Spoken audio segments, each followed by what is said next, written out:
예, 귀한 날입니다. 우리 할렐루야 샬롬하고 우리 함께 인사합니다. 할렐루야 샬롬 샬롬 샬롬 샬롬 샬롬. 하나님 사랑합니다. 여러분 주 안에서 사랑합니다. 오늘 믿음에 기초한 약속이라는 제목이죠. 로마서 4장 13절에서 25절까지 같이 합독했습니다. 화면 좀 꺼주십시오.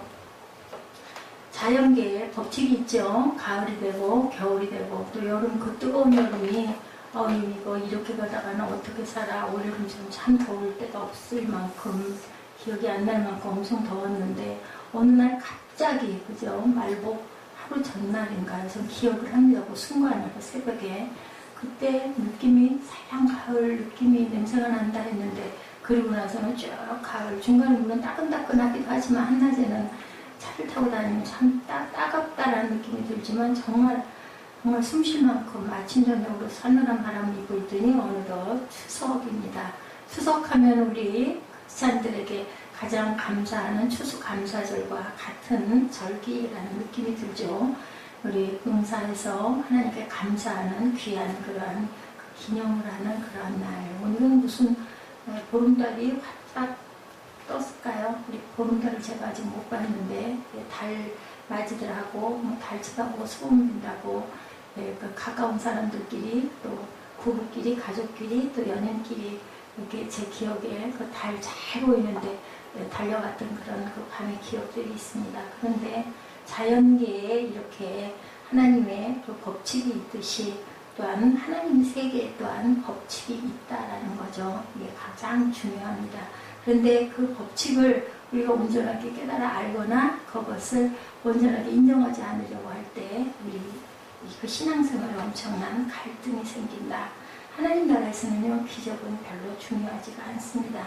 그러나 자연계에서 그것은 굉장한 충격이죠. 이 세상은 상식과 합리성의 기초를 이루고 있기 때문에 그것이 깨져나갔을 때 너무 놀라고 두려워합니다. 사람들은 놀람이 나중에는 감탄이 두려움으로 또 그런 일이 일어나면 어떻게, 이런 그 두려움들.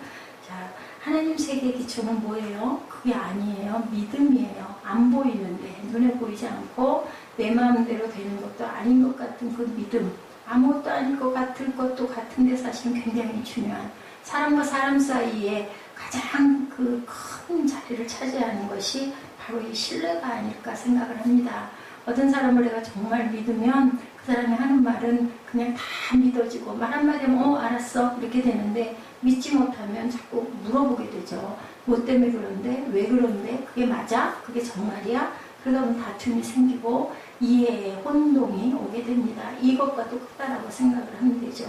이성과 상식에 관한 훈련을 계속 우리는 살아가면서 받아오고 해오다 보니까 이성과 상식에서 조금 벗어나면 그거는 믿어지지가 않는 거예요. 그런데 하나님의 세계는 그 믿음이라고 합니다. 굉장한, 어떻게 보면 아이러니스러운 부분이기도 한데, 하나님의 세계는 그렇다. 말씀으로 세상을 창조했다는 거 믿을 수 있어요. 근데 그게 바로 믿음이다. 아브라함은 그것을 믿어서 그 믿음의 조상이 되었다라는 것. 우리가 이성으로 생각하고 상식으로 생각할 때는 틀렸고 말도 안 되는 그러한 세계가 하나님의 세계다. 그래서 보여지지 않는 것을 믿는 것이 바로 믿음이다. 보여지는 것 갖고 되는 게 아니라고 말씀을 합니다. 구원은 세상 질서 속에 있는 것이 아니죠. 세상의 원리로 보면 구원이 그게 뭔데? 예수님이라는 분이 그 시대에 태어나가지고 십자가에 나를 대신해서 피 흘려 돌아갔다는데 그게 나랑 도대체 무슨 상관이 있는데, 그게 바로 상식이에요. 그게 바로 이성입니다. 세상의 원리에 따라서 구원이 만들어지는 것이 절대로 아니다. 맞죠? 율법에 따라 그 구원을 얻고 의로워지는 것도 아니고 믿음으로 말미암아 의로워지는 거다. 율법은 하나님을 온전히 잘 섬기기 위해서, 사람들을 위해서 하나님께서 법으로 만들어 주시고 지키라고 주셨어요. 모세를 통해서. 근데 그거를 못하니까 자꾸 그걸로 인해 죄에 대한 속박이 오고 마음에 부담이 있다 보니까 만드신 게 제사법. 그것도 또 일시적이고 너무 번거롭고 많은 양들이 죽고 제사 딱 드리고 나면 그 다음에 또 돌아서면서 또 내가 죄 졌네. 이런 것 때문에 계속 마음에 고통이 오고 공감이 오니까 나중에는 그럼 한 번에 내가 너희를 구원할게 하고 오신 분이 예수 그리스도시라는데, 그것을 어찌 믿느냐. 내 이성과 상식으로는 도저히 이해가 안 된다라는 거죠. 근데 하나님께서는 믿는 자에게 축복해 주시고 안 믿고 그리고 불순종하는 자에게는 내가 너를 보호하지 않겠다라고 얘기를 해요. 우리 자녀들 생각해보면 딱 맞죠? 말 잘 듣고 부모 편하게 해주고 기쁘게 해주면 부모님이 축복을 안 해주시겠어요? 아이고 어쩌면 저렇게 됐는지 내 딸은 내 아들은 저렇게 나를 잘 헤아리고 나를 잘 이해하니까 너무 이쁘다. 똑같은 거죠. 하나님 마음도 같다라는 겁니다. 예, 구원은 이렇게 이루어졌는데 축복은 도대체 어떻게 되는 것인가 우리 함께 나눠봅니다. 사람들은 구원에도 관심이 많지만 구원보다 더 크게 솔직히 말해서 축복을 더 좋아하죠. 예, 축복을. 구원은 구원한데 아유 그래 내가 그 얼마 안 있으면 돌아갈 건데 언제 갈지 모르는데 그거 딱 해놔야지.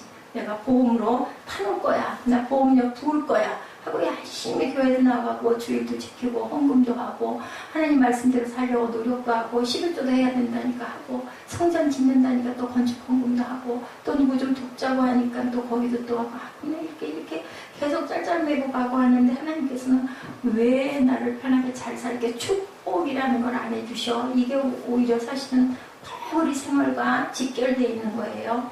약속과 축복은 과연 그러면 어떻게 얻어지는 것일까?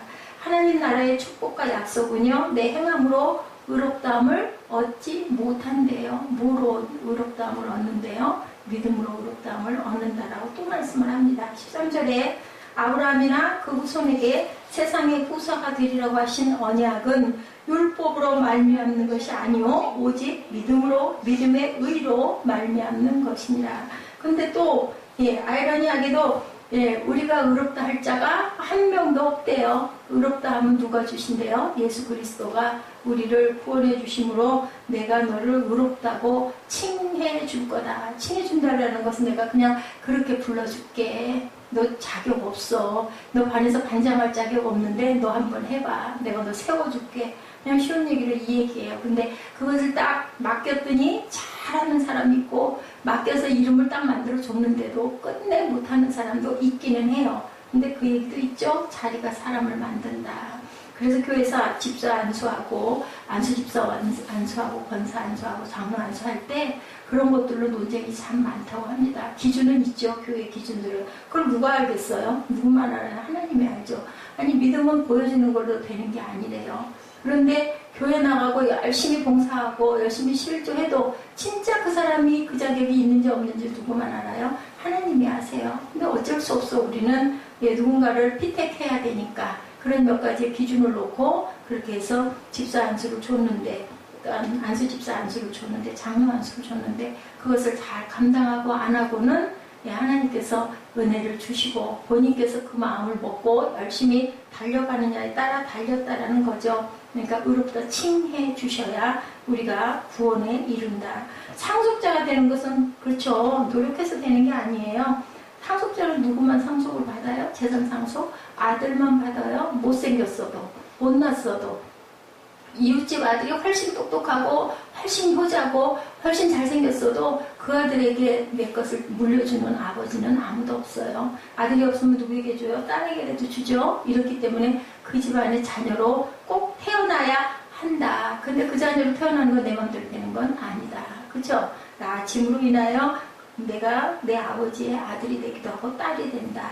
어떤 다른 사람이 선하고 노력하고 착하게 산다고 해서 절대로 상속자가 될 수가 없다. 내가 왜 상속자가 되었을까? 아들이라는 이유 때문이다. 근데 그 아들을 온전한 그릇으로 내 뒤를 이어서 내 기업을 잘 있게 하려면 우리는 어떻게 해야 될까요? 부모 입장은 또 잘 길러야 돼요. 자녀 입장으로는 믿음으로 잘 따라와야 돼요. 근데 그걸 뭘로 양육하라고 그러세요? 말씀으로 양육하라고 말씀을 합니다. 제가 보기엔 이게 꼭 삼박자 구원의 축복이 아닐까 이런 생각이 들어요. 부모는 뭐를 상속으로 물려줘야 되고 믿음을 상속으로 물려줘야 되고 자녀는 아버지의 모습을 어머니의 모습을 보면서 흉내내도 내면서 잘 따라가다 보면 열심히 손에 이끌려 교회 나가고 열심히 예배드리고 성경 공부하고 계속 따라서 열심히 하다 보면 그 자녀도 콩 심은데 콩이 나죠. 그 부모도 또한 예수님이 내 안에 살아계시다 보면 아주 작은 예수처럼 섬기고 살다 보면 내 자녀가 또한 나를 따라오는 믿음의 자취가 된다라는 말씀이죠. 예, 구원이 없이 노력해서 되는 것이 아니라 하나님의 자녀가 되었기 때문에 그 은혜로 이제는 구원과 축복을 받는다. 그래서 구원을 이루어야 축복을 받는다. 이게 전부 다 이꼬르 관계로 예, 삼박자의 축복이 딱 된 것 같아요. 영혼이 잘된 같이 범사가 우리 영혼이 잘 되면 범사의 모든 일이 잘 되죠. 그리고 우리가 어떻게 돼요? 강건해진다고 말씀을 합니다. 만약에 이 모든 것들이 율법으로 말미암아 받는 것이라면 우리의 믿음은 헛것이 되고 말 것이다. 율법으로 된다면. 율법은 뭐예요? 법이에요. 여러분들 우리나라 헌법이 있는데 헌법 잘 지킨다고 해서 내가 막 행복해요? 아니거든요. 그건 그냥 내가 안전하려고 내가 도리니까 열심히 하는 거고 나머지 부분은 따라오는 것들이라고 생각을 해야 되는데 내가 요거 지켜가지고 내가 복 받을 거야 하면 오히려 그게 굴레가 된다는 말씀을 하는 거죠. 오늘 굉장히 갈등이 많았죠. 며칠 동안. 내년에는 이런 일들이 없었으면 좋겠어요.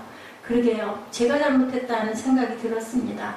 왜냐하면 작년 같은 경우도 솔직히 말해서 눈치 보느라고 그냥 간단한 것들을 좋아하니까 부담 주기 싫어서 예, 집에서 그냥 간단하게 그냥 기도에서 조금 더 나은 것 같은 형태로 예배를 하다 보니까는 그거를 원하는 거죠.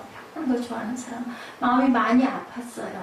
그냥 간단하게 읽듯이 전하고 나서 정말 마음이 아팠어요. 그걸 준비하느라고 저는 굉장히 반나절 이상을 거의 몇 시간 동안을 묵상을 하고 발췌를 하고 그래가지고 말씀을 잡아서 잘 전하고 싶었는데 아니 성전이 없으면 모르지만 성전이 있는데 그죠? 저보고 수요예배 물어보면 또 드리냐고 물어보는 의견이 있었어요. 아니 당연하죠.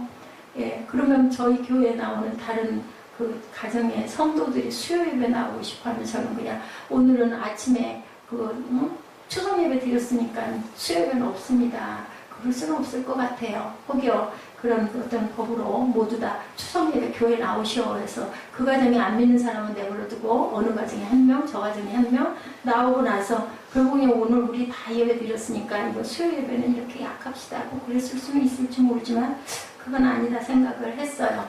성전에 나와서 찬양하고 그리고 온전하게 예배드리고 말씀 받고 은혜가 느껴져야 되는데 그게 그냥 힘들고 그냥 의식인 것 같고 그냥 그렇게 복잡하고 하기 싫고 아이고 휴일이니까 그냥 나 좀 쉴래.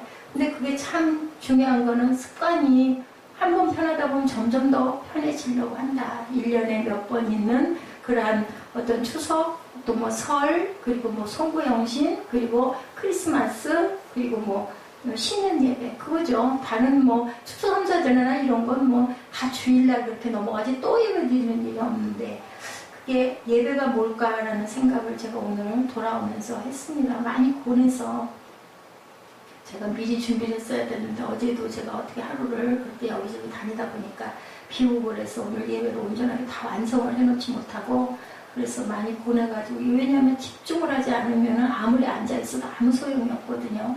그래서 그걸 못해가지고 누워서도 얼른 잠도 안 오고 몸은 아파 죽겠고 누워있으면 생각을 했어요. 예배가 과연 뭘까. 어저께 갈등하고 오늘 아침에 새벽까지 갈등한 건 그래 편하게 해주자. 그걸 뭐 율례처럼 묶어가지고 뭐 이걸 안 하면 안 되고 강요하면 안 하지는 않겠지만 그게 무슨 은혜가 되면 내년에 또 추석이 돌아오면 어이구 이거 또 해야 되잖아. 이런 마음 들면 안 되니까 내가 맞춰주자. 내가 몸이 고뇌도 뭐 2번을 가든 3번을 가든 맨날 있는 일 아니고 그래도 예배하겠다고 같이 밥 먹자고 하는데 고맙지 감사하지 내가 어떻게든 움직여서 또 해봐야 되겠다 했는데 마음이 아프더라고요. 하나님께 예배는 뭔가 하나님 만나는 건데 하나님과 교제하는 건데 우리 사랑하는 사람 막 만나고 싶잖아요. 같이 있고 싶잖아요. 그게 바로 예배인데 하나님과 멀어져 있으니까 율법이 돼 있으니까 그냥 간단하게 성경 조금 읽고 아마 말씀도 한 5분 안으로 그냥 똑 잘라가지고 그냥 하고 얼른 기도하고 끝냈으면 좋았을 건데 아마 한 10분 걸렸겠죠. 새벽 예배 정도 됐었던 것 같아요. 참 마음이 안 좋아요. 근데 그렇게 해서 전하면 무슨 은혜가 될까. 저도 회개를 했어요. 기쁜 마음으로 밝게 했어야 되는데 그거를 못했으니 그릇이 굉장히 부족한 겁니다. 그래서 하나님을 만나는 게 율법처럼 만나서는 안 되겠다. 그래서 사실은 굉장히 오늘 일정을 가지고 제가 갈등을 많이 했어요. 그것도 내 의인지는 모르겠지만 하나님은 어떻게 생각하실까? 하나님은 기뻐하실까? 그렇게 하고 앉아가지고 억지로 예배드리는 걸 기뻐하실까? 바싹머리에 둘러 앉아가지고 가족이라는 인원들이 그냥 잠깐 기도하고 말씀으로 그냥 짧게 은혜 받고 이걸도 하나님이 기뻐하실까? 우리 부모는요, 자녀들이 불행해지기를 원하지 않는다라는 얘기가 저는 참 그 머리에 와서 꽂혔었어요. 얼마 전에. 요즘에 제가 은혜 받는 데가 좀 별다르죠. 근데 그런 걸 보면 하나님의 마음이 느껴집니다. 하나님은 우리가 편하고 좋은 걸 원하실 거야. 자유롭고 기쁜 걸 원하실 거야. 뭐 그렇게 안 한다 해서 내가 엄마 사랑해, 아빠 사랑해, 아이고 내 자녀야, 내 딸아, 아들아, 이뻐, 뽀뽀 맨날 이렇게 안 해도 알잖아요. 아이 제가 나를 굉장히 사랑하고 나를 굉장히 위하는구나. 아이고 엄마가 나를 굉장히 이뻐하고 사랑하네. 말로는 야단을 치고 콩콩 쥐어박아도 진짜 엄마는 나를 사랑해, 아빠는 나를 사랑해. 이 마음이 통하는 것처럼 표현을 하지 않아도 하나님은 아실 거야. 그럼 힘들게 하지 않아주는 게 아마 하나님께 온전한 마음이고 하나님도 기뻐하시지 않을까. 저는 결론을 그렇게 내렸었습니다. 근데 돌아와 마음이 아픈 거는 그래도 하나님께 우리 성전 놔두고 그거 일주일에 한 번 나오는 거 한 번쯤 더 나와서 근데 뭐냐고 여기 와서 또 예배드리고 또 쫓아가서 그거 만들고 끓이고 그거는 더 번거로울 것 같더라고요. 찬양도 그냥 그냥 빨리빨리 넘어가라 하고 하는 찬양, 그게 무슨 의미가 있을까? 입술의 고백을 가지고 하다못해 가사를 가지고라도 그 가사를 한번 묵상을 한번 해보고 찬송가를 불렀을까, 이런 마음이 들어요. 결론은 하나님의 때가 아직 아닌 게죠. 그리고 은혜 받아, 사람이 은혜를 받는데 분명히 은혜 받았거든요. 받았는데 하나님 계시는 것도 아는데 그것이 시간이 가다 보면 약해지고 김이 빠지고 변질이 되고 결국은 뭐만 남는다? 율법만 남는다. 주일날 한번 예배 드리지. 그러면 됐지 뭐. 이제 그리고 남들처럼 못되게 악하게 안 살면 되는 거 아니야? 이 정도만 내가 하면 되는 거 아니야? 이게 바로 바리새인의 믿음이라는 생각을 오늘 했습니다. 14절 15절이죠. 우리 함께 합독합니다. 만일 율법에 속한 자들이 후사이면 믿음은 헛것이 되고 약속은 폐하여 졌느니라. 율법은 진노를 이루게 하나니 율법이 없는 곳에서는 범법도 없느니라. 딱 이 말씀입니다. 율법이 되면 하나님께서는 어떻게 해요? 약속이 폐해졌대. 어떤 약속이? 믿음으로 내가 너를 의롭게 하겠다라는 약속이 폐해졌다. 이 폐자 한자가 이게 한 문자죠. 엄청난 큰 뜻과 능력을 갖고 있다라는 것. 율법은 진노를 이루게 한대요. 화를 이루게 한대요. 누구도 장담할 수가 없어요. 그럴 땐 우리는 뭐가 따라가야 돼요? 회개가 따라가야 된다. 그래서 말미에 회개의 그런 찬양을 다시 반복을 해서 했습니다. 율법이 없는 곳에서는 사함도 없다고 그러죠. 범함도 없다라고 말씀하고 있습니다. 우리가 예수님을 처음 믿었을 때 아까 제가 예로 들었던 것처럼 믿음으로 구원을 받는다는 것을 알고 경험을 해요. 성령을 받아요. 얼굴도 뺨도 가슴도 뜨거워지고 눈물도 나고, 그죠? 그래서 분명히 성령이 계시다는 걸 알아서 또 증거도 여러 번 나타났어요. 그래서 또한 좋은 은혜가 있는 집회도 막 쫓아다니기도 해요. 예수 믿고 성령님의 인도함을 받았다. 그리고 믿음으로 일어나십시오. 뭐 그런 시간, 초청의 시간 있죠? 그랬을 때도 또 두 파트로 나뉘어요. 어떤 사람은 내가 믿기로 결심했으니까 믿고 일어나고, 어떤 사람은 나도 모르게 감동이 오고 막 마음이 뜨거워져서 일어나는 사람, 두 가지 종류가 있습니다. 성령의 감화로 내가 그렇게 생각을 한 게 아닌데 나도 모르게 뻘떡 일어나는 경우도 있다는 거죠. 어떤 부인이 태어날 때부터 장애자로 태어났다고 그래요. 그런데 첫 아이가, 그런데 두 번째 아이도 장애자였어요. 이제 집안에 큰 문제가, 그런 집안은 우울하죠. 어두운 그림자가 있습니다. 그 부인은 그래서 결국은 남편과 이혼을 하고 미국으로 떠났다고 그래요. 이분은 예수를 믿지 않은 사람이었는데 자기 자신의 상황에 너무 절망을 한 나머지 어느 날 어떤 사람의 소개로 부흥회에 참석을 했다고 합니다.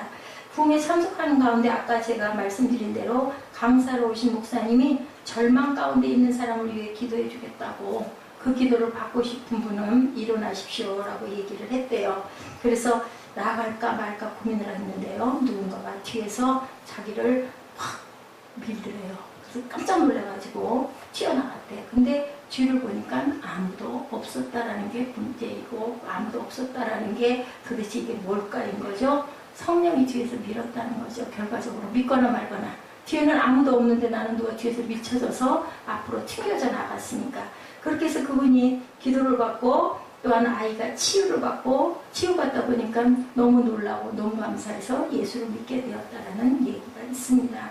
예수를 믿는다라는 것은 뭘로? 은혜로, 믿음으로 구원을 얻는다라는 거죠.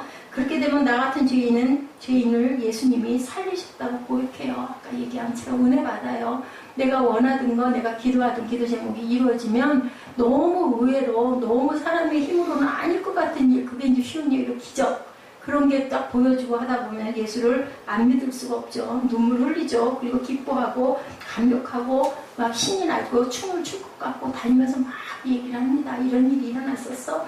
오, 정말 예수님이 계셔. 당신도 예수 믿어. 막 이렇게 됩니다. 나도 모르게 간증하죠. 증거하죠.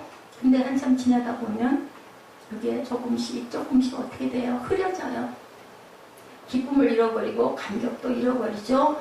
교회 나오고 11조도 하고 봉사도 해요. 여전히. 그건 내가 해야 되는 거니까. 근데 내 마음에 기쁨이 없고 뭐가 생겨요? 원망과 불평이 생기게 되고 그거 하는 것 자체가 너무너무 힘이 들어. 이거 좀 안 했으면 좋겠는데 차마 지금까지 하는 걸 안 하면 믿음 떨어졌다고 할 것 같고 시험 들었다고 할 것 같고 남들이 볼 때 이상하게 생각할 것 같고 그러니까 그냥 꾸역꾸역 하는데 결국은 어떻게 돼요? 율법으로 돌아가서 막 뭐가 돼요? 메인 사슬이 돼요. 불례가 돼요. 멍해가 돼요. 결국 그렇게 하다가 나가 떨어지는 그런 사람들이 너무너무 많다. 그래서 우리는 뭐 해야 된다? 자꾸 충전해야 된다. 자꾸 말씀 속에서 본인이 알거든요. 내가 믿음이 식었어. 내가 시험에 들었어. 내가 마음이 왜 이럴까? 자꾸 세상적인 것들만 바라보여주고 예배 드리는 게 싫어.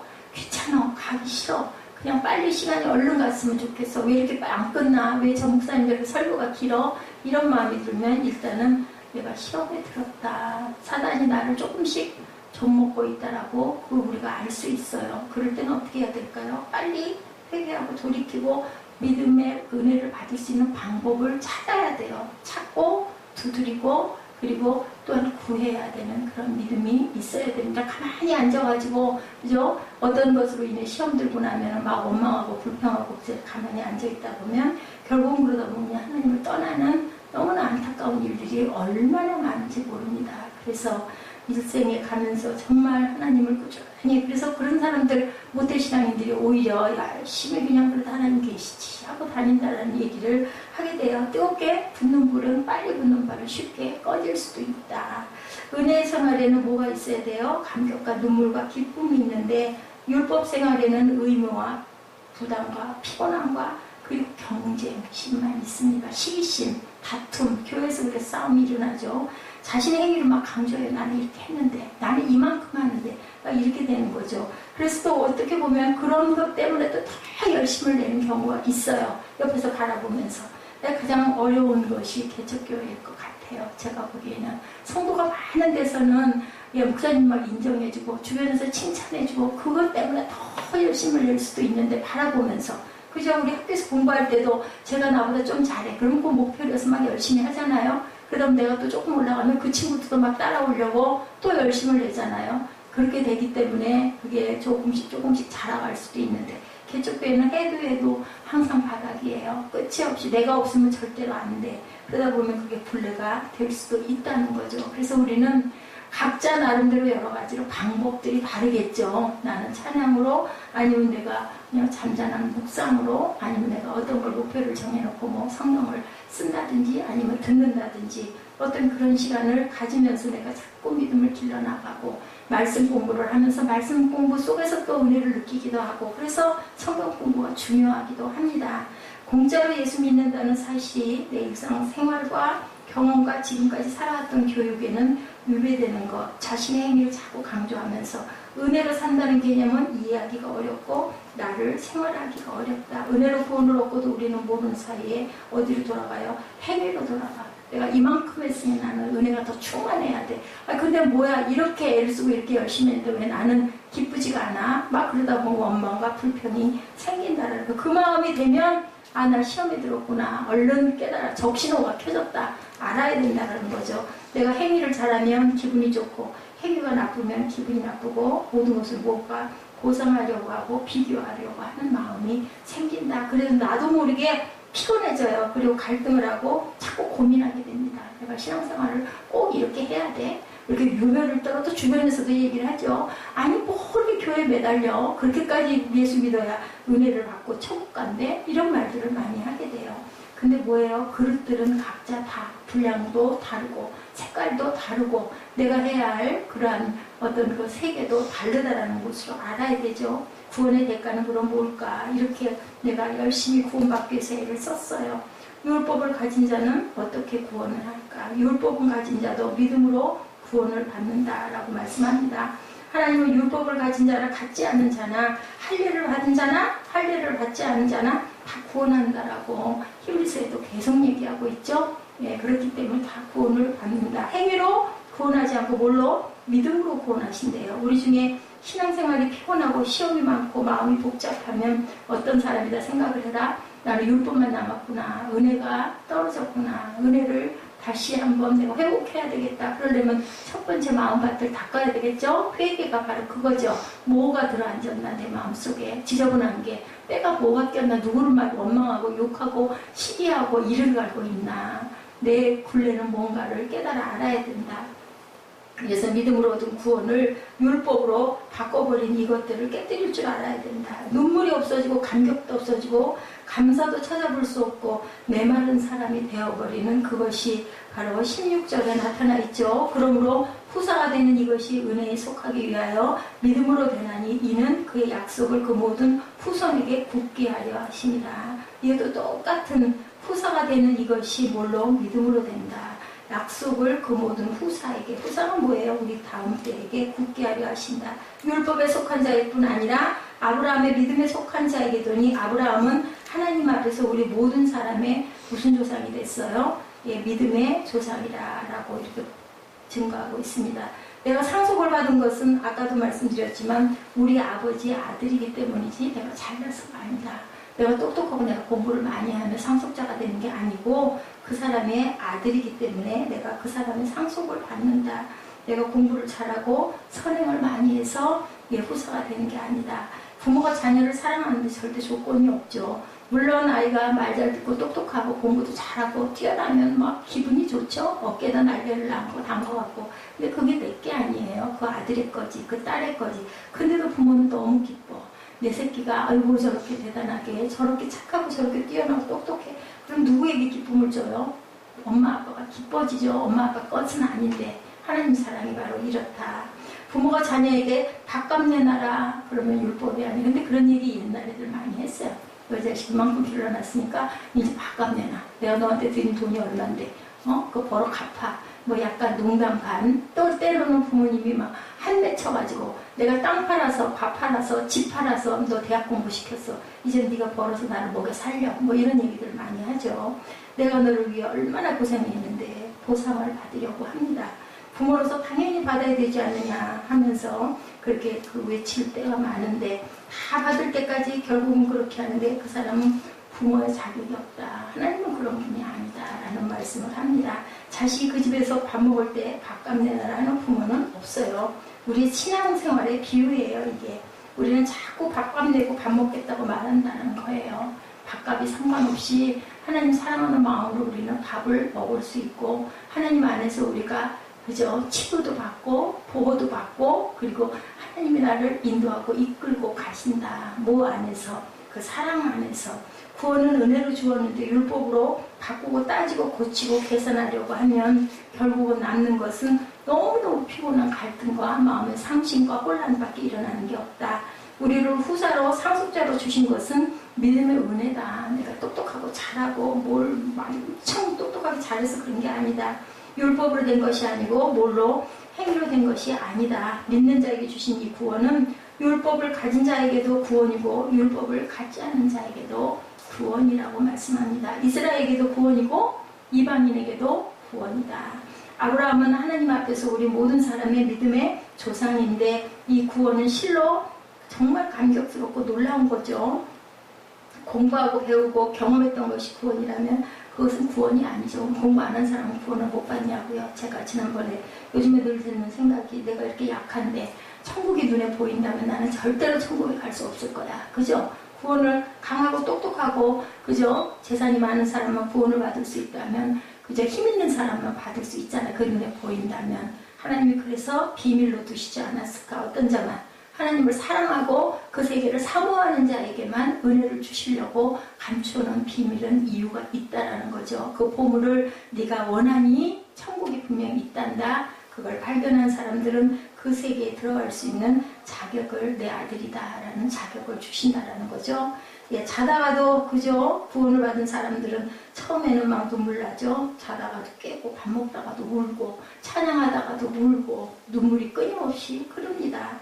어찌하여 저를 구원해 주셨습니까? 저는 죄인입니다. 누가 그랬어요? 바리새인이 그렇게 얘기했어요. 나는 정말 너무 보잘것없고 너무 죄인인데 하나님 은혜가 이게 왜 은혜입니까? 울 수밖에 없죠. 너무 감격해서. 자, 천국에 있을 사람이 아닌데 어찌하여 제가 천국을 선물로 이렇게 받을 수 있단 말입니까?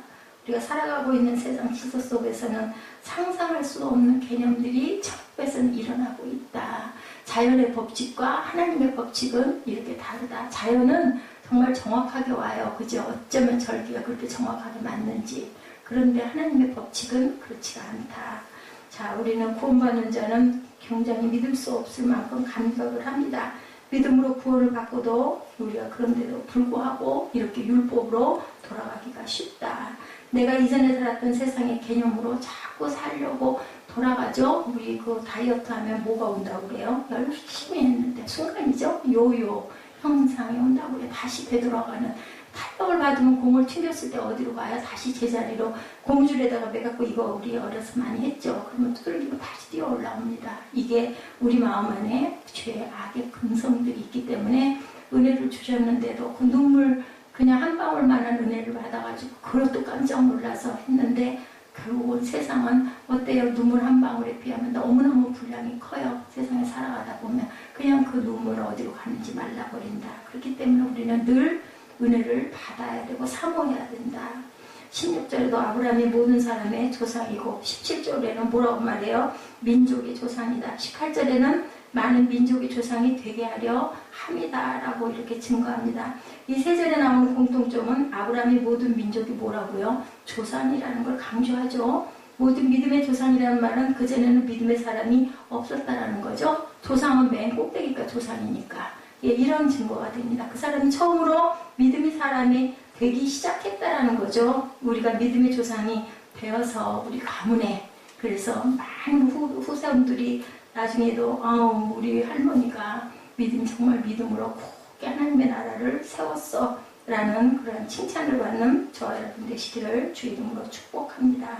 17절에 그러죠. 본문에 보면 기록된 바 내가 너를 많은 민족의 조상으로 세웠다 하신 같이 18절에 아브라함이 바랄 수 없는 중에 바라고 믿었으니 그렇게 말합니다. 19절에 그가 100세가 되어 자기 몸이 죽은 것 같고 사라의 태가 죽은 것 같은 걸 알고도 믿음이 약해지지 아니하고 20절에 믿음이 없어 하나님의 약속을 의심하지 않고 믿음으로 견고하여져서 하나님께 영광을 돌리고 그저 계속 믿음으로 아이를 낳을 수 없는 사라가 아이를 낳았기 때문에 그것을 믿게 된 거예요. 증거. 이것도 아브라함도 이런 은혜를 받은 거예요. 그래서 사람은 뭐에 약해요? 기적에 약해요. 일어날 수 없는 일이 일어났네? 이거 기적이야. 그럼 그 기적을 누가 했느냐? 내가 한 것도 아니고 내 아내가 한 것도 아니고 우리는 아이를 못 낳는데 하나님이 주신 거야. 고백을 하는 거죠. 보이지 않는 하나님의 하나밖에 없는 유일한 하나님. 참 이름이 너무 우리가 그냥 쉽게 다가갈 수 있는 이름인 거예요. 하나밖에 없는 하나님. 느님이 아니라 하나님이죠. 하나님. 그분은 바로 어떤 분이다? 살리시는 하나님이구나. 아브라함이 25년을 통해 배운 게 바로 하나님은 생명을 주시는 하나님이구나. 나도 하나님이 그래 생명을 주셨고 내 아들도 하나님께서 이렇게 잉태하게 하시고 낳아주셨구나. 그러면 모리아산에다 바치라는데 바쳐도 하나님은 생명을 주실 거야. 왜냐하면 살리는 하나님이다. 이걸 믿은 거죠. 죽은 자를 살리시는 하나님이라는 거. 이게 뭐예요? 부활이죠. 예수 그리스도의 십자가의 사건이 바로 이 사건이라고 그러죠. 사라가 태가 없었는데 실제로 아들이 나온 거예요. 그것을 보고 하나님은 죽은 자를 살리시는구나. 고목나무에 뭐가 핀다고 그래요? 꽃이 핀다고. 그게 기적이잖아요. 이것을 보고 믿었다. 우리 인간은 정말 보는 것에 약해요. 그죠? 그렇기 때문에 어쩔 수 없이 하나님은 그거 중요한 게 아닌데 하나님의 나라에서는 모든 게 다 기적이기 때문에 우리 하루가 기적이라고 제가 늘 얘기해서 저는 정말 그걸 느끼거든요. 똑같은 하던 하루일 것 같은데 우리는 룰이 있잖아요. 제 테두리가 있잖아요. 뭐 여기서 튀어나가가지고 뭐 제가 어디 백악관에 들어가 앉아가지고 정치할 수 있는 사람이 하루아침에 되는 게 아니잖아요. 그러면 나는 집과 교회와 이렇게 왔다 갔다 하면서 오늘 일상은 이렇게 일어날 거야. 근데 그 안에서 여러 가지 세분된 일들과 감정의 갈피들과 자잘한 그죠? 당황하게 하는 여러 가지 일들을 통해서 하루가 귀하기도 하고 기쁘기도 하고 그죠? 아니면 마음이 암담해지기도 하는 것처럼 하나님께서는 우리에게 매일매일을 기적으로 역사하시고 계신다는 거. 뭐 크게 벼랑말로 물이 갈라지는 것 같은 기적이 꼭 기적이 아니라 우리 일상도 기적이고 내가 오늘 살아서 아침에 일어남도 저는 기적이라고 생각합니다. 100세에 난 자기 아들의 심장을 이제는 칼로 찌르려고 할 때 분명히 살리시는 하나님이셨어요. 우리가 뭐 수백 번 설교 때마다 늘 왜 이 얘기를 항상 할까요? 왜냐면 정말 그거는 사건이었기 때문인 거죠. 내가 내 아들, 내 독자라도 나에게 아낌없이 바쳤기 때문에 나는 이제 내 믿음을 보게 되었다. 나는 네가 나를 경외하는 걸 정말 이제 믿을게. 하나님도 이런 것을 원하고 요구하신다라는 거예요. 하나님도 어떻게 될 거, 저 녀석 어떻게 될 거야 뻔히 아시면서도 보고자 하시는 하나님이라는 거. 이것이 바로 뭐다? 믿음이죠. 예, 믿음은 이렇게 우리에게 우리가 막 무슨 얘기예요? 전기 온다고 그러죠. 전기. 성령 받으면 막 찌릿찌릿하게 전기가 왔어. 그리고 사랑하면 막 찌릿찌릿하다고 그러죠. 똑같은 거예요. 믿음으로 모든 것들이 어떻게 해요? 바랄 수 없는 모든 실상들이 이루어졌다. 이삭을 바치라고 했을 때 아브라함은 절대로 주저하지 않았다라고 나타나요. 근데 사라에게 말을 하지 않았죠. 왜냐하면 말을 듣고 갈등하고 흔들릴까봐, 또 아내의 마음이 아플까봐. 죽은 자를 살리시는 하나님을 그가 믿었기 때문이다. 자, 사라에게서 아들이 나오는 걸 본 것이 아브라함에게는 그것은 기적이었다는 거예요. 부르시는 하나님은 어땠었어요? 아브라함의 하나님은 없는 것을 있는 것 같이 부르시는 하나님인 걸 보는 거예요. 아무것도 없는데 있다고 그러세요. 안 되는데 된다고 하세요. 아이 못 낳는데 낳을 거다. 너는 네 후손이 네 아내 사라의 태아로 인하여 일어날 거다. 절대로 다른 데서 그죠? 후처에서나 아니면 종에게서 나지 않을 거라고 계속 말씀하시죠. 히브리서 11장 1절에 믿음에 대해서 너무 잘 아는 말씀이죠. 바라는 것들의 실상이고 보지 못하는 것들의 증거다. 믿음이 보이지 않는데 증거로 딱 믿음이 바라 보여진다. 믿음이 있다면 무엇이 증거가 될까요? 상식적으로 아는 것, 계산해서 한 것, 누가 봐도 이해할 수 있는 것들이 믿음이 아니고 그것은 뭐다? 상식이다. 그것은 우리의 머리로 우리가 계산해서 이루어지는 것들은 절대로 믿음이 아니다. 내가 이렇게 하면 하나님이 이렇게 주실 거야. 그건 믿음이 아니라는 거예요. 상식이라는 거예요. 내가 줬으니까 거기에 대가는 내가 이렇게 마음을 모아가지고 이렇게 정말 정성껏 했잖아. 하나님이 돌려주실 거야. 그거는 믿음이 아니라는 거죠. 우리가 착각하는 것은 이 상식적인 것을 가지고 자꾸 믿음으로 착각하는 거라는 걸 우리가 생각할 줄 알아야 된다. 믿음으로 모든 세계가 하나님에 의해 지어진 줄을 안다고 말씀하죠. 천지 창조하신 것도 우리가 어머니 뱃속에서 나올 때 그 어머니를 보고 믿은 게 아니에요. 그죠? 나왔기 때문에 엄마가 된 거예요. 그리고 출산이 되는구나 라는 것을 증거로 나중에 보게 됐다. 안 보고도 믿죠. 보이는 것은 나타나는 것으로 된 것이 아니라는 거예요. 하나님은 없는 것을 모처럼 있는 것처럼 부르시는 분이다. 우리들의 시야는 보이는 것 이상까지 볼 수가 절대로 없어요. 아프리카의 시력이 6.0이라고 그러죠. 미세한 아주 우리를 해치는 그러한 작은 곤충류들까지 볼 수 있어야 살기 때문에. 근데 그거보다 더 미세한 건 뭘로 볼 건데요? 그래서 과학이 현미경을 만들어서 바라보죠. 그죠? 근데 과학도 끝이겠느냐고요. 그거보다 더 세밀한 건 뭘로 바라볼 것인가. 자, 하나님의 세계는 이렇게 신비하고도 큰 세계다. 우리가 볼 수 있는 없는 것들까지도 있는 것을 우리는 깨달아 알게 하는 게 바로 믿음이라고 말씀합니다. 보이는 것이 절대로 진리가 아니다. 들리지 않는 세계가 있다. 들리지 않는다고 없는 게 아니다. 우리 귀가 그죠? 한계가 있다고 하죠. 이 세상에 그 귀에 소리가 다 들린다면 살아있을 사람이 하나도 없다. 그래서 우주에 가면 엄청난 광음이 울린다라는 것을 과학자들이 얘기를 합니다. 우리가 지구가 돌아가는 소리를 듣지 못하죠. 듣지 못하게 만들어 주셨어요. 왜냐하면 세상에서 조용히 살라고. 우리 그 라디오 채널 하나 잘못돼도, 우리 여기 스피커 하나 잘못돼서 지글지글 소리 나면 어때요? 막 신경이 쓰여가지고 아무것도 못하겠잖아요. 근데 우리 귀에 계속 그런 소리가 들린다면 우리가 어떻게 살아갈 수가 있겠냐는 거죠. 내가 만지는 세계는 5손가락이라는 것을 우리 항상 기억하십시다. 5손가락에 잡히지 않는 것들이 얼마나 많을까. 우리 머릿속으로 이해할 수 있는 것이 개발되지 않은 머리로 인해서 얼마나 적은가. 그럼 그게 절대겠느냐? 아니라는 거죠. 내가 언제 다 그 많은 것들을 만지고 살겠어요.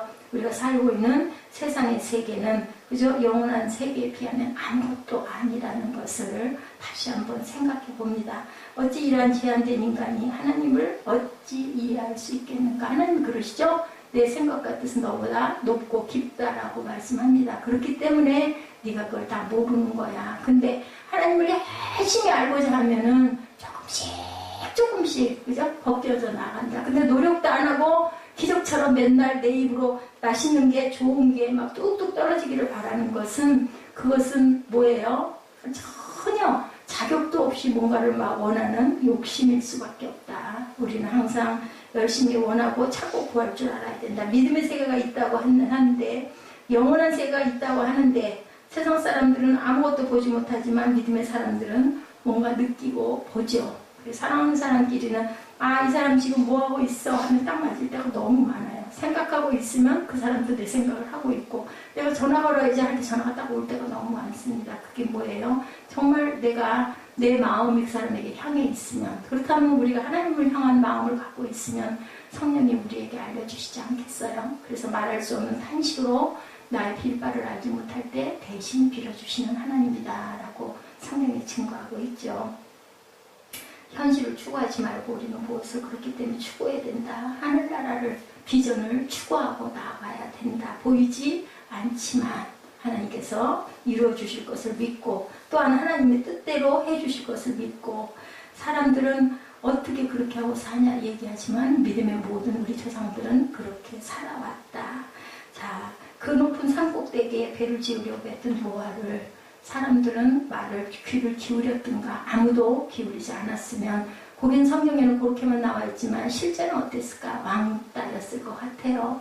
저기서 노아가 오면 다 도망갔을 것 같아. 또 이상한 황당무계한 소리 또 한다고. 여기가 물로 심판이 된대. 내 방주로 들어와 회개해. 한 얘기를 하지 않았겠어요? 하나님이 다 죽인데 누가 믿었겠습니까? 그게 몇 년 내에 일어난 것도 아니고 100년이 넘도록 그렇게 계속하고 있었으니, 그죠? 생명이 길어지기도 했겠지만, 홍해 앞에 있던 모세를, 그죠? 괜히 그것이 홍해가 갈라졌겠느냐는 거죠. 누가? 모세가 잘나서 지팡이가 힘이 있어서 가른 게 아닙니다. 우리는 어떻게 갈 수 있는 곳을 가는 게 아니라 갈 바를 알지 못할 때 누가 인도하신다. 내 힘으로 가려는 것은 한계가 있는데 하나님께서 이렇게 인도하신다. 이스라엘 백성들 어땠어요? 바로의 군대들이 막 뒤에 따라오죠. 홍해로 안 갔다면 홍해가 갈라질 일도 없다. 홍해 앞에 섰기 때문에 뒤에서는 군사가 따라오고 내가 죽게 생겼을 때 하나님께서는 우리를 구원하기 위해서 홍해도 요단도 갈라주시는 하나님이다. 우리 상황 앞에 그것을 불평하기보다는 하나님이 이 속에서 내게 귀한 뜻이 있겠지라는 것을 항상 믿음으로 바라시기 바랍니다. 그들의 믿음의 근거가 되는 것은 그러므로 영광을 볼 수 있었다라는 것.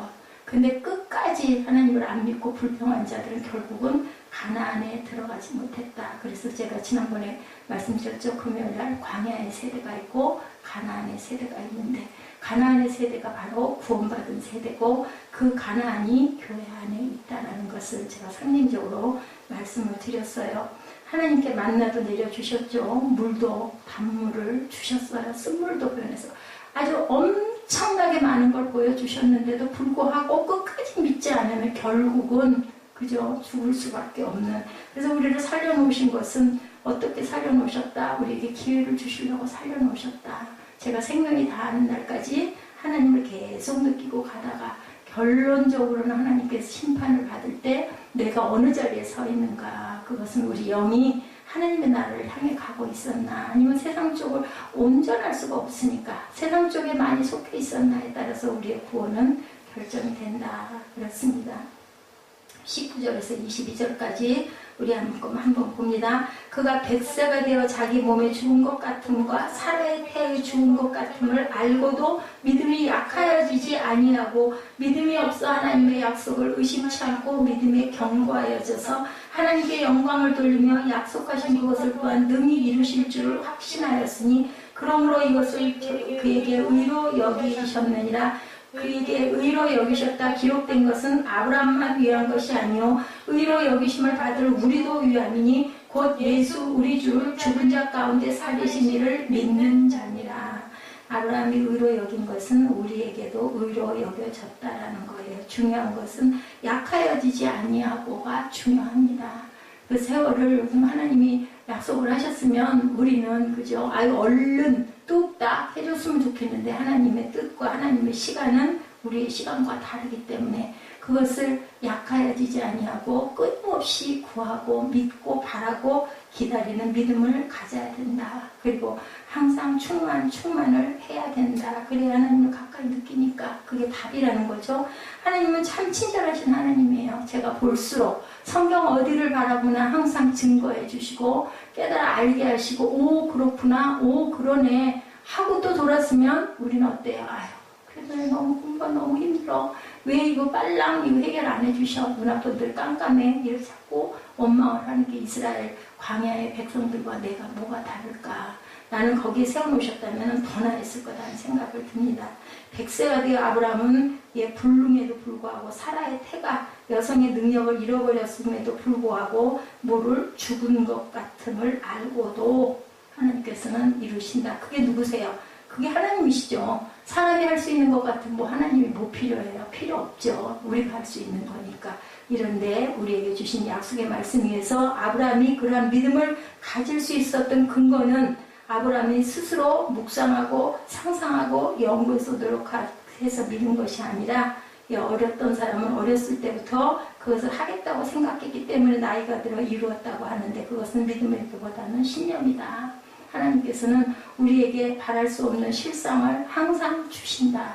우리 마음에 주죠. 아까 제가 잠깐 밥 먹으면서 얘기 들은 것 같은데 이것도 아니야 저것도 아니야 끊임없이 찾다 보면 하나님이 분명히 줄 건데 그것이 내 마음으로 되는 것인가 하나님이 주신 것인가는 어디를 뭘로 통해서만 알 수 있어요. 기도함으로 알 수 있어요. 근데 정말 마음이 안타깝게도 과연 기도하고 있을까라는 마음이 듭니다. 저나 여러분이나 다 똑같죠.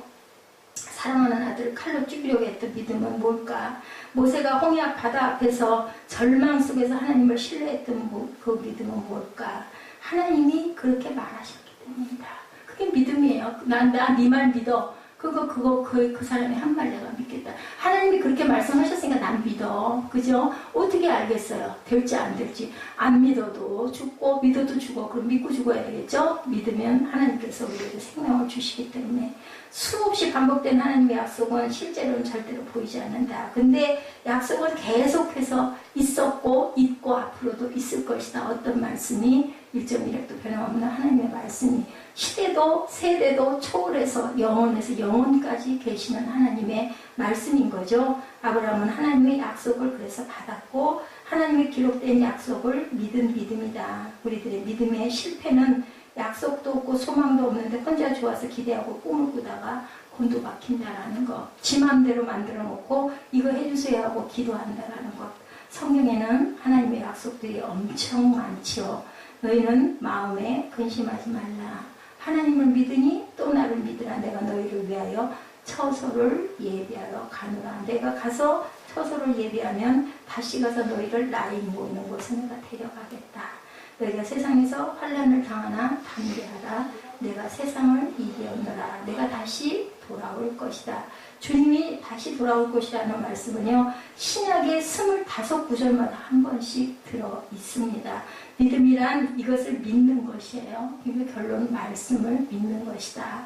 예수를 믿으면 구원받는다는 것은 우리가 믿어야 된다. 천국을 안 보고도 믿습니다 하고 믿을 줄 아는 믿음이 있어야 된다. 좁은 길로 가면 하나님이 영광스러운 축복을 준다는 사실을, 그 약속을 우리는 믿어야 된다. 세상은 다 다른 길로 가지만 그 약속이 허황된 것으로 느껴지더라도 이런 약속을 의심치 않고 믿고 가는 사람에게 하나님께서 뭐 해주세요? 동행해 주신다라고 말씀하셨으니까 저는 믿습니다. 입니다.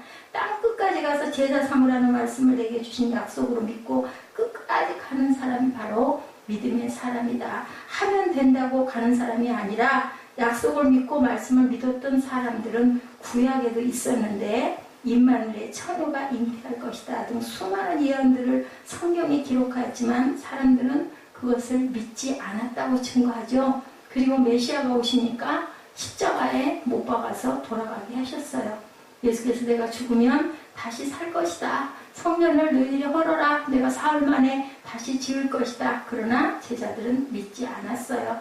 성령을 보내주겠다고 그렇게 말씀을 많이 했는데 제자들조차도 안 믿고 다 뿔뿔이 흩어지죠. 결국은 쫓아가서 너희들 가서 기도해. 그리고 다 불러 모아놓죠.